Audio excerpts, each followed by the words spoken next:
Hi everyone, I'm Natasha and I'm honored to have you here with me today. This class is by viewer request. A viewer recently requested to see a practice, a Yin style practice, that focuses on releasing the psoas. So that's exactly what we're doing today, a Yin style practice to help relieve tension in the psoas and stretch the hips in general. Now the psoas is kind of a popular muscle right now, I guess you could say. It is a major hip flexor, though not the only one, and it goes across your hip joints and pelvis, and it's behind all these organs, of course, down in there, and attaches to your spine. So it's a very large, very important muscle, and problems arise either when it is tight, which can easily happen if you sit in a chair a lot during the day, but also problems arise when it is too stretched out and weak. So this class deals both with strengthening and releasing the psoas. Though honestly, any yoga practice is going to help you release the psoas, and here's why. Have you ever been nervous, afraid, had a bad day, and what you feel like doing inside, and maybe you actually physically have, is curling up into a ball, getting into a fetal position, getting under the covers, and just not getting out to deal with the day? That immediate response to tension, to stress, discomfort is to curl up into a protective ball, and that actually deals with a contraction of the psoas. So tension gets held in the psoas all the time, and we don't even realize it. This nervous energy and tension causes that tightening up that contributes to the tightening of the psoas. So any yoga practice that helps you relax and become more in tune with your inner body is actually going to help you with your psoas. Now, I know that everyone always talks about the psoas, but you may not know exactly where it is or how to feel it. So before we get started, I'm going to show you a way that can help you feel where the psoas is. So all you need to do, and you don't have to do this right now, you can save it for future reference if you'd like. Just getting my mic box clipped. So all you need to do is come into your extended side angle pose. So same legs as warrior two. Front knee over the front ankle, back heel or arch in line with the front heel, hips and shoulders shining forward. And we're going to do a modified side angle where your forearm is down on your thigh. And you don't actually need to worry about this part for now. The important part's all going to happen right here. So first, try to press your arm into your leg by contracting the side of your torso here. So not just by shoving your arm down, but by contracting your torso. Now, think about pressing your thigh up into your arm. And now do both at the same time. So try to press up with your thigh and down using your side body. And if you feel something in through this area, that is your psoas. So again, you don't have to do that right now, but it is a neat way to help you feel that psoas activation. Now, a great pose for relieving tension in the psoas is a constructive rest position. So, keeping your feet on the floor about a foot or a foot and a half away, come down onto your back, resting your hands on your pelvis. And we're just going to begin our practice by taking a few breaths here to get in touch with the inner body, in touch with the breath. And as you're here, try not to let your back overarch and don't try to flatten it into the floor. Allow it to have the neutral spinal position slightly lifted. You can test this out by trying to slip your fingers underneath. If you can't get them under at all, then that's more tension than you need in this pose right now. If you can fit your whole hand under, then you're coming up too much. You just want to be able to stick a couple fingers part way under. All right, so let's get started. Just close your eyes, relax into the pose, feeling tension drain away.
Now slowly draw your right knee in towards your chest.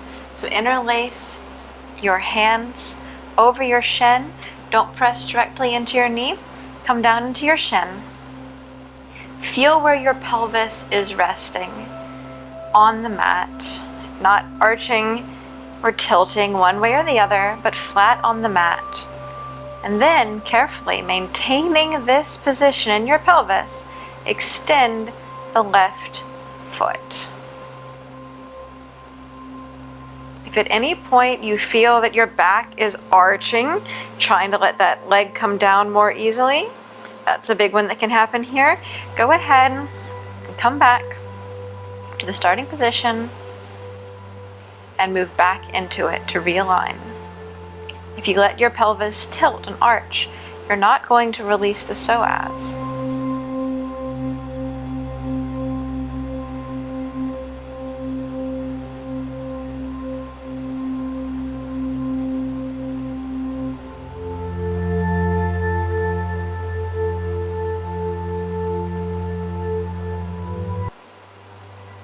Just let the weight of your arms pull your knee in. You don't need to stress about pulling it in as hard as you can. The stretch is primarily happening on this left side. So just let the weight of your arms do the work without any stress, tension, or pulling.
Now release your hands and take your left hand onto your thigh or over onto your calf and use it to help you press that right knee over across your body towards the left.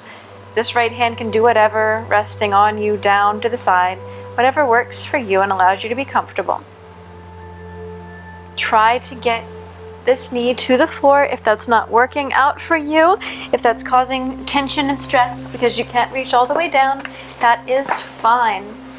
You can always grab a block and place it there. But remember, you don't want it so high that there's absolutely no sensation. That's not helping to relieve your psoas. So do whatever level helps you feel some sensation, but a comfortable sensation, no sharp pain. Your knee should be roughly in line with your hip, with your knee at about a 90-degree angle.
Alright, so now we're going to come into a sort of half frog variation. So keep this leg where it is as you roll over onto your stomach, where it is in terms of its position relative to your body, not its exact position on your mat. So knee in line with hip and knee bent at about a 90-degree angle.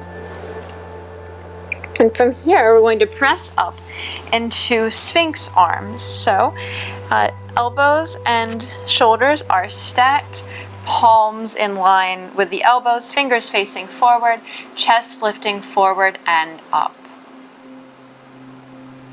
Make sure to give your ears space, so not here, don't scrunch and sink into them like a turtle, lifting up. If at any point this puts a pinch or pain in your back, please lower down to a level where it's comfortable for you.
From here, lower down.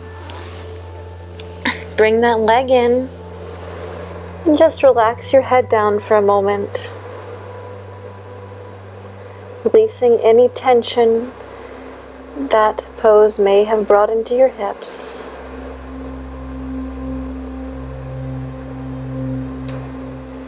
And then roll back over onto your back, coming back into that constructive rest position for a moment in order to get your feet positioned correctly. So in line with your hips, about a foot to 18 inches out.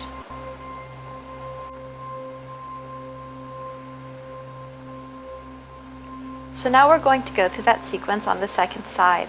So draw your left knee into your chest, interlacing your fingers there on your shin. And once again, don't worry about pulling in like that. Just let the weight of your arms do the work.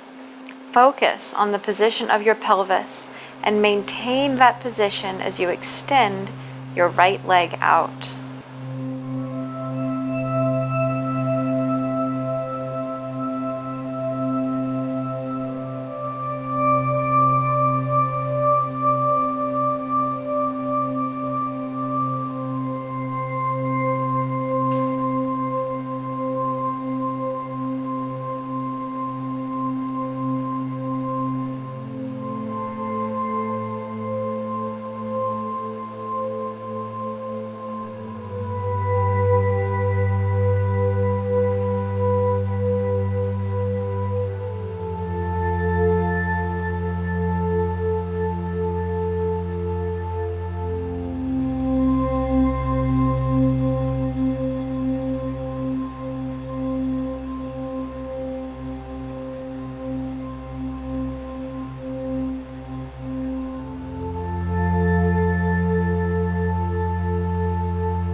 Now release your hands and press your left knee across your body,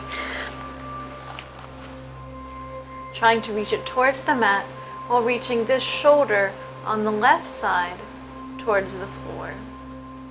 Your head can be opposite for a deeper stretch along your neck as an added benefit, or straight up.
Slowly, keeping your left knee bent, roll over onto your stomach for that half frog variation.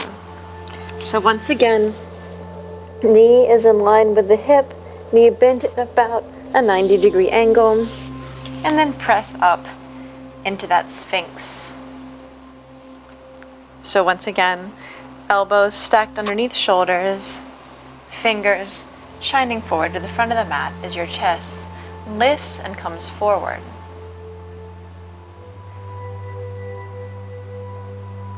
Particularly here in this pose, you may find that you're feeling more sensation in this side than in the previous side, or maybe the other way around. But it is absolutely normal and perfectly fine to have the two sides of your body feel different. Sometimes people get worried about that in yoga, but think about it. Most of us are not ambidextrous. If you're going to sign your name on something or sign a check and you're right-handed, do you use your left hand half the time just for fun? Probably not. You probably use your right hand, and that's okay, and you don't stress about not writing with your left hand or vice versa. So don't stress, don't fret or worry if one side feels different from the other.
Gently lower yourself down, head going to one side as you bring your legs to meet.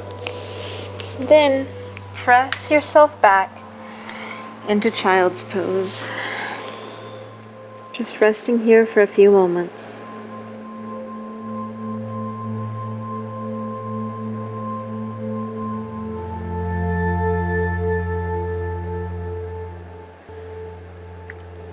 Now press yourself up a little bit and move your knees further apart, almost mat's width apart if it is working for you, and then sink back forward. If this is causing too much tension in the hips, please scoot your knees a bit closer together again.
From here, press back up into a tabletop-like position, and we're going to go into a low lunge. I really like to pad up my knee for this, so I'm just going to turn over the edge of my mat to pad my left knee as I send my right foot forward. Now here, as always, make sure that your knee is either slightly behind or directly over top of your ankle, not way out in front. And try to keep your hips and shoulders shining forward while you think about both settling into your hips and increasing the distance between your ribs and your pelvis. You're not scrunching down like this. You are sitting up high. I'm just going to let my hands come to rest here on my thigh.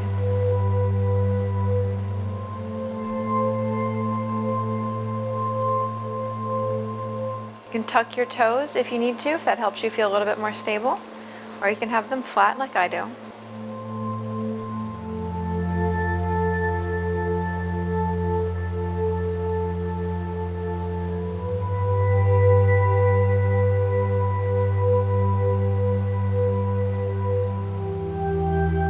You can stay here, or you can add a light twist by bringing your left hand down by your right foot and opening up.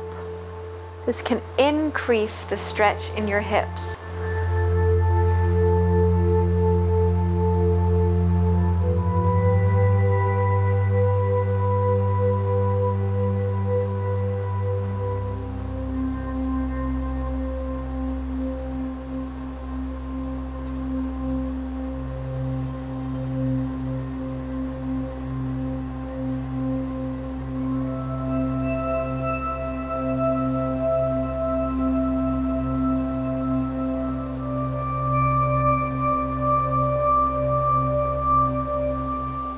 Return your hand to the mat. Send your right leg back. Now we're going to go for the other side. So I highly recommend folding over the right edge of your mat to pad up your right knee before sending your left foot forward and coming up into your high lunge. Again, try to keep your hips forward, not cheating out like that, but hips and shoulders forward. Belly drawn in, and think about lifting your ribs away from your pelvis, even as you sink into your hips.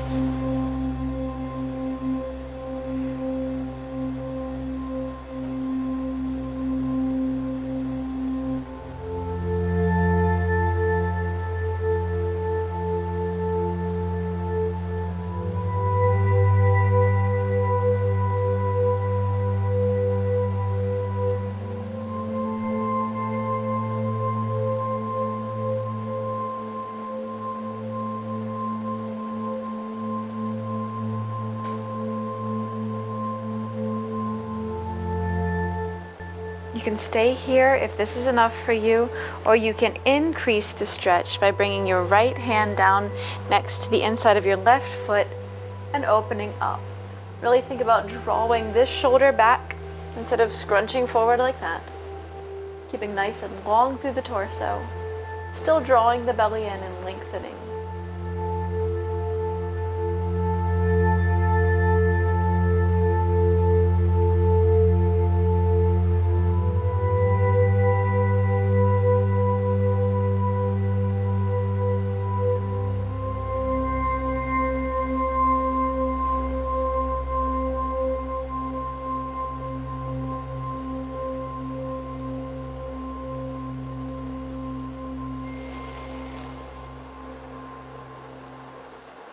From here this time, tuck your toe, bring your feet together, and come into a forward fold.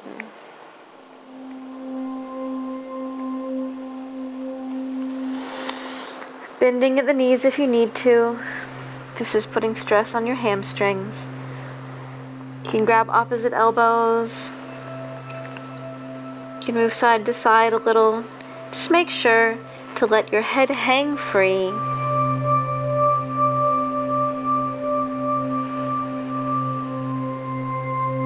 Let's inhale it up.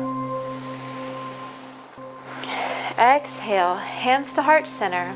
And as you inhale, step back into warrior one. So again, heel to heel or heel to arch alignment is fine. Check on your knee. Don't let it go forward like that. Keep it slightly behind or over top of the ankle. This foot can be turned a little bit more to 45 than a 90 to protect the knee in this position as you bring your hips and shoulders forward, hands up. This one is actually really great for getting into the psoas.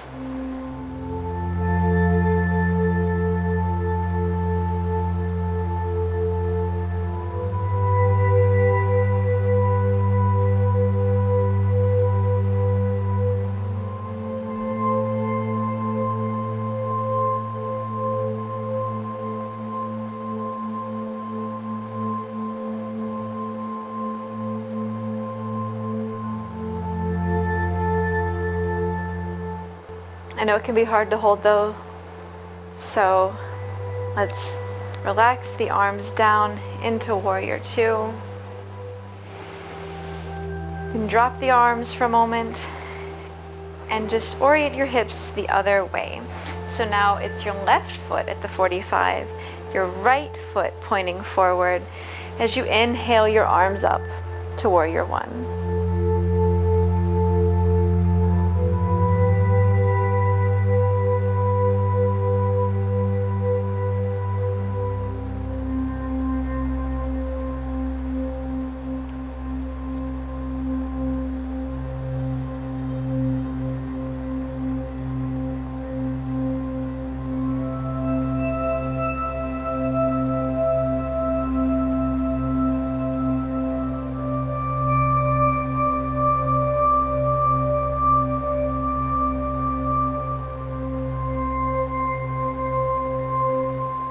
That one can be tough to hold on to, so let's bring the arms down, sending the hands to the floor, and then just sit down, and then come all the way down onto your back into Shavasana to take some time to allow all the great benefits from this practice to really sink in as you continue to relax.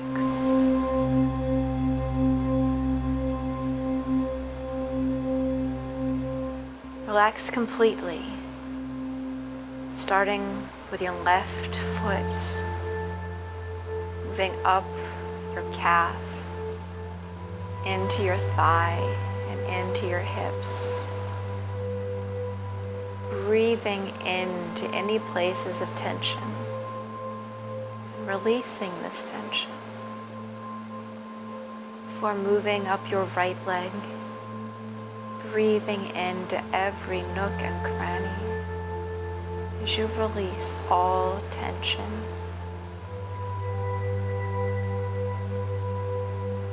Focusing your breath on your hips, as you feel stress melting away.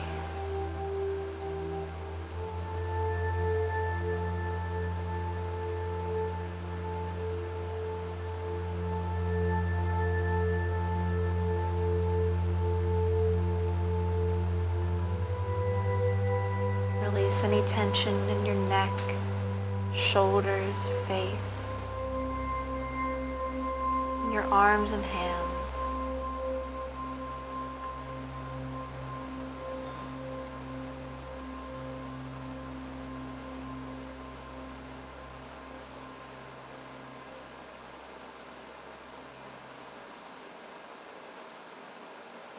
Focus on this feeling of complete relaxation. Try to remember it. Remember this feeling, knowing that an automatic response to stress will tighten the psoas, making you want to ball up. Protection from the world. Remember this relaxed feeling so that the next time you just want to curl up and avoid everything, you can think of this relaxed feeling and help release your psoas right then and there.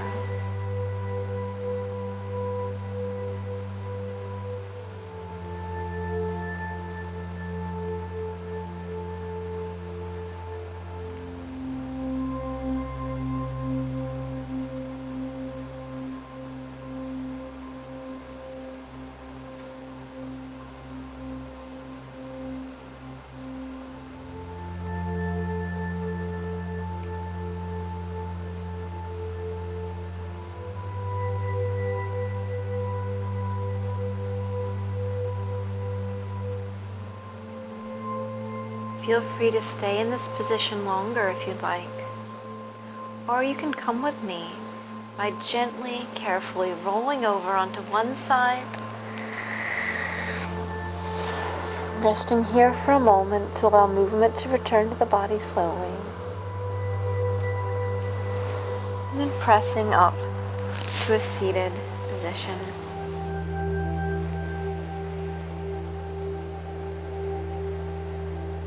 Namaste.